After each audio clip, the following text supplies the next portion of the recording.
जी friends, आपने pharma industry के अंदर टर्म सुनी होगी बीएमआर।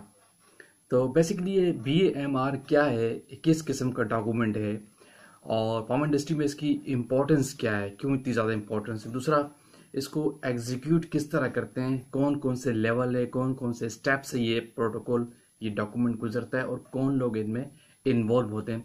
आज की वीडियो का हमारा फोकस यही है कि मैं आपको आज क्लियर करता हूँ कि बेसिकली आसान लफ्जों में समझाता हूँ कि बीएमआर बेसिकली है क्या। तो आगे चलने से पहले आप देख रहे हैं मेरा चैनल वॉइस ऑफ कियानी और मैं सरदार खान कियानी। एक बटन दबा के आप चैनल को लाजिम सब्सक्राइब कीजिए। इन दी अक्सर आप लोग भूल जाते हैं, ताकि इस तरह की टेक्निकल वीडियोस आप तक पहुंचती रहे। देखिए फ्रेंड्स, जो वर्ड है बीएमआर, ये इसकी फुल फॉर्म होती है बैच मैन्युफैक्चरिंग रिकॉर्ड। जो फार्मास्यूटिकल इंडस्ट्रीज में जो मैन्युफैक्चरिंग होती है, कोई भी प्रोडक्ट, किसी भी प्रोडक्ट का जो स्पेसिफिक बैच नंबर होता है, हर बैच का एक बीएमआर बनता है। ठीक है, याद रखिएगा। इसको हम अदर वर्ड में बैच हिस्ट्री भी कह रहे होते हैं फार्मा की टर्म के अंदर। तो ये इसके अंदर जो मैन्युफैक्चरिंग का जिस प्रोडक्ट का एक बैच बना है, हर प्रोडक्ट का नहीं होता, हर प्रोडक्ट के अंदर जितने बैच बने इस बैच वाइज स्पेसिफाइड होता है। जो बैच नंबर बना है उसको स्टार्ट से लेकर एंड तक सारे स्टेप की डिटेल्स, कैसे बना, किसने सिग्नेचर किए, कौन इसके रिस्पॉन्सिबल था, किन किन प्रोसेस से स्टेप से गुजरा, वो सारी डिटेल इस बैच रिकॉर्ड के अंदर होती है। और इसी को हम बैच हिस्ट्री भी कहते हैं और बैच बीएमआर भी कहते हैं, बैच मैन्युफैक्चरिंग रिकॉर्ड कहलाता है। अच्छा, इंपॉर्टेंस की क्यों इतनी ज़्यादा है? इसकी हमेशा इंपॉर्टेंट यूं है कि फार्मास्यूटिकल इंडस्ट्रीज के जो मैन्युफैक्चरिंग है वेरी क्रिटिकल्स होती है। लैब सेविंग प्रोडक्ट्स आप बनाते हैं तो ट्रैक वाइज रिकॉर्ड पर्पस के लिए कि प्रोडक्ट को कैसे और किस तरह बनाया गया, कोई डेविएशंस नहीं आए, कोई चेंज कंट्रोल तो नहीं आया, कोई किसी चीज़ को डेविएट तो नहीं किएगा, वो सारे स्टेप एज पर स्टैंडर्ड बना है तो उसको रिकॉर्ड करना जरूरी होता है ऑडिट पॉइंट ऑफ व्यू से। इसीलिए इसकी बहुत इंपॉर्टेंस है। अगर ऑडिटर जो आउटसाइडर या कोई ट्रैप रेगुलेटरी आपसे आगे पूछती है कि इसका मुझे रिकॉर्ड दिखाओ, किस तरह आपने बनाया, तो ये बीएमआर जो रिप्रेजेंट करता है उस बैच को कि हमने इसको इस तरीके से बनाया, ये इसके स्टैंडर्ड्स थे, इन तमाम स्टैंडर्ड्स को हमने फॉलो किया। इसीलिए इसकी बैच मैन्युफैक्चरिंग रिकॉर्ड की बहुत ज़्यादा इंपॉर्टेंट है, इसका होना बहुत ज़रूरी है। अच्छा, अब ये देखते हैं कि ये होता कैसे, किस तरह ये बेसिकली स्टार्ट होता है। बैच मैन्युफैक्चरिंग, और एक चीज़ और नोट कर लीजिए, ये इसको बेसिकली ऑफिशियल डॉक्यूमेंट कहलाता है, ये नेसेसरी टेक्निकल डॉक्यूमेंट है। होता यूं है कि जो आपकी किसी भी फार्मास्यूटिकल इंडस्ट्रीज के अंदर बहुत सारे डिपार्टमेंट होते हैं, क्वालिटी का डिपार्टमेंट होता है, मैन्युफैक्चरिंग का डिपार्टमेंट होता है, कंप्लायंस का डिपार्टमेंट होता है, आर&डी का डिपार्टमेंट होता है और प्लानिंग का डिपार्टमेंट होता है।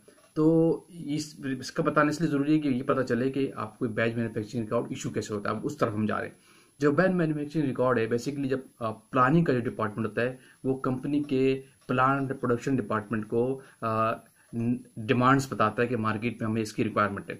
तो वो अगर लेट सपोज कोई प्रोडक्ट की डिमांड करते हैं और फिर उनको बताते हैं कि हमें इतने बैचेस चाहिए, तो फिर वो प्रोडक्शन डिपार्टमेंट जो है as per this requisition planning की तरफ से जो आती है, ये रिक्विजिशन मार्केटिंग की तरफ से भी हो सकती है, ये कंपनी के अंदर वेरी करता है, लेकिन बेस्ट प्रैक्टिस होती है कि प्लानिंग की तरफ से ये ऑर्डर्स आते हैं। ठीक है, तो मार्केट प्रोडक्शन डिपार्टमेंट उसके बेस पे क्वालिटी एश्योरेंस डिपार्टमेंट जो फार्मास्यूटिकल के अंदर लीडिंग डिपार्टमेंट होता है, उसको एक रिक्वेस्ट फॉर्म देता है और कहता है कि हमें ये प्रोडक्ट बनानी है, आप हमें इसका प्रोटोकॉल इशू करो, जो इसको हम बीएमआर कहते हैं। उसमें सारी डिटेल मौजूद होती है। सही है, तो वो प्रोटोकॉल एक इशू करते हैं इसको बनाने के लिए कि उनके पास मास्टर्स कापी होती है, क्योंकि याद रखिए कि क्वालिटी एश्योरेंस डिपार्टमेंट के पास फार्मा इंडस्ट्री के हर डिपार्टमेंट का डॉक्यूमेंट कंट्रोल होता है। वही कंट्रोल इश्योरेंस करते हैं, वही आपको अलाउ करते हैं कि आपने आगे जाना है या नहीं। तो प्रोडक्शन की रिक्वेस्ट के ऊपर क्वालिटी एश्योरेंस डिपार्टमेंट उनको प्रोटोकॉल इशू करता है। प्रोटोकॉल इशू करने का एक तरीका होता है, उनके पास एक मास्टर कापी होती है, मास्टर से वो कॉपी करके अपने पास रख लेते हैं। मैं एग्जीक्यूटिव प्रैक्टिस आपको बता रहा हूँ। उन कॉपीज जो कॉपीज होती है किसी भी बैच की बनाती है, तो वो उसके बाद उसके मैन्युफैक्चरिंग डेट लिखते हैं, स्टैंपिंग करते हैं, एक्सपायरी डेट की स्टैंपिंग करते हैं और किसने इशुएंस किया उसके सिग्नेचर होते हैं हर पेज के ऊपर, हर प्रोटोकॉल के। प्रोटोकॉल के अंदर बहुत सारे डॉक्यूमेंट होते हैं, मैं आपको आगे वो भी बताता हूँ। फिर वो अपने पास इशू स्टैंपिंग डेट और बैच नंबर स्टैम्प करने के बाद अपने पास एक रजिस्टर में एंट्री करते हैं, ये बैच हमने प्रोडक्शन को इशू किया, ये प्रोटोकॉल इशू किया। तो फिर वो रजिस्टर प्रोडक्शन जाता है, प्रोडक्शन के लोग उसको रिसीव करते हैं, उस पर रिसीविंग में सिग्नेचर ले लेते हैं। तो फिर प्रोडक्शन के जो हेड है वो उस प्रोटोकॉल को रिव्यू करते हैं कि अंदर सारी चीज़ें अवेलेबल है, उसके अंदर डॉक्यूमेंट क्या क्या होता है ये चीज़ नोट कर ली। उसके अंदर आपके पास डिस्पेंसिंग का डॉक्यूमेंट होता है, लाइन क्लियरेंस के डॉक्यूमेंट्स आपके साथ होते हैं जो आप सपोर्टिवली साथ साथ लगाते हैं, ये मैंडेटरी डॉक्यूमेंट साथ साथ हैं।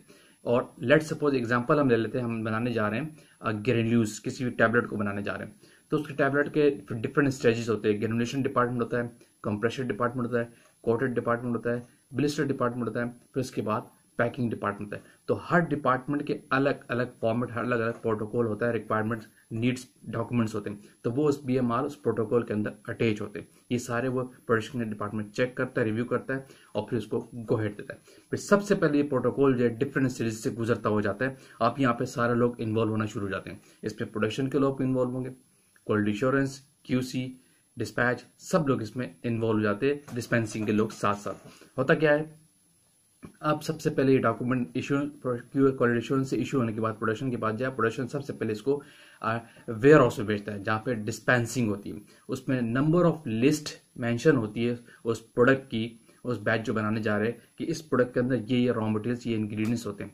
तो फिर वेयर हाउस के लोग इस इंग्रेडिएंट्स को डिस्पेंस करते हैं और इस डिस्पेंस से पहले, सबसे पहले जिस एरिया में डिस्पेंस किया जाता है वहां की लाइन क्लियरेंस ली जाती है। तो सबसे पहला इस डॉक्यूमेंट का सिग्नेचर होता है लाइन क्लियरेंस को, जो क्वालिटी एश्योरेंस के लोग उसको देते हैं, चेकआउट करते हैं। प्रोडक्शन के लोग कहते हैं आके चेक कर लो, वेयर हाउस के लोग आके कहते हैं चेक कर लो अपने डिस्पेंसिंग एरिया को, वहां पे चेक करते हैं, वो लाइन क्लियरेंस देते हैं। फिर इंग्रेडिएंट्स की डिस्पेंसिंग होती है, फिर वो इंग्रेडिएंट डिस्पेंस होकर चले जाते हैं। फॉर एग्जाम्पल सबसे पहले टेबलेट जाती है ग्रेनुलेशन एरिया में, तो ग्रेनुलेशन एरिया में चला जाता है। वहाँ पे इसकी ग्रेनुलेशन का स्टेप सारे फॉलो होते हैं, प्रोडक्शन के लोग इन्वॉल्व होते हैं, जितना उसको टाइम रिक्वायर्ड होता है, जो जो प्रिकॉशनरी मेजर्स होते हैं वहाँ पे साइन करते हैं। वहाँ की भी पहले लाइन क्लियरेंस ली जाती है, वो भी क्वालिटी एश्योरेंस को लोग लाइन क्लियरेंस देते हैं। मीनवाइल अगर वहाँ का सैंपल लेना होता है तो क्वालिटी कंट्रोल के लोग वहाँ से सैंपल भी कलेक्ट कर लेते हैं, उसको टेस्ट करके गो हेड देते हैं। क्वालिटी कंट्रोल भी इन्वॉल्व हो गए, कहते हैं कि अब इसको आगे ले जाए। फिर उसके बाद वो प्रोटोकॉल जाता है कंप्रेशन में। कंप्रेशन के बाद वहाँ पे वेट वेरिएशन का टेस्ट होता है, DT का टेस्ट होता है, वो एक्टिविटीज प्रोडक्शन के लोग भी परफॉर्म करते हैं, क्वालिटी एश्योरेंस के लोग भी परफॉर्म करते हैं, QC भी इन्वॉल्व होती है। फिर वो सारे टेस्ट प्रोटोकॉल परफॉर्म करके लाइन क्लियरेंस लेने के पहले सारी चीज करने के बाद फिर वो डिपार्टमेंट से कोटिंग में चला जाता है, अगर कोटिंग रिक्वायर्ड है। फिर कोटिंग एरिया की लाइन क्लियरेंस होती है, फिर वो कोटिंग पे जाता है। वहां पे जो डॉक्यूमेंट की रिक्वायरमेंट है, कोटिंग के बाद अगर DT चेक करनी है, कोई दूसरे टेस्ट परफॉर्म करने हैं और फिर फाइनल सैंपल कलेक्ट करना है, फिर उसकी टेस्टिंग होनी है, क्वालिटी QC के लोग उसको अप्रूव करेंगे। उसके बाद ये सारे प्रोडक्शन के बाद ये प्रोटोकॉल जाता है ब्लिस्टरिंग में। फिर ब्लिस्टर हो रहा है तो वहां पे भी QC के लोग इन्वॉल्व है, ब्लिस्टर का लीक टेस्ट होता है, डेफिनेटली फिर सैंपल कलेक्ट होता है, वहां के सारे स्टेप, फिनिश का सैंपल आता है QC में, और इन दी एंड पैकिंग होने के बाद ये प्रोटोकॉल दोबारा आ जाता है QA के पास। QA ही इस प्रोटोकॉल को इश्यू करता है, जो एक BMR का पार्ट हो जाता है। उस वो प्रोटोकॉल सारा ब्लिस्टिंग होने के बाद सैंपल क्वालिटी कंट्रोल के पास आ जाता है, और प्रोटोकॉल रिव्यू होने के बाद प्रोडक्शन के बाद QC में क्वालिटी एश्योरेंस के पास आ जाता है। अब QC को उसको पास करते हैं, फिर उसका एक रिपोर्ट बनती है, उस प्रोडक्ट की रिलीज की रिपोर्ट बनती है।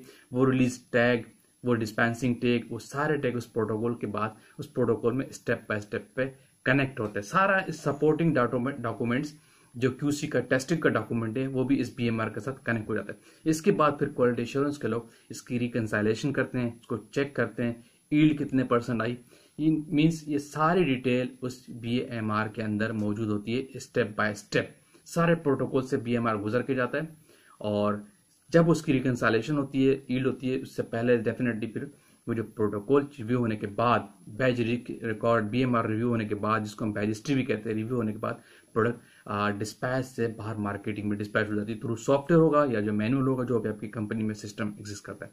तो ये बेसिकली एक रिव्यू है कि बेसिकली ये जो ऑफिशियल डॉक्यूमेंट है, वेरी इंपॉर्टेंट डॉक्यूमेंट है BMR, इसको बैच हिस्ट्री भी कहते हैं, ये होता क्या है।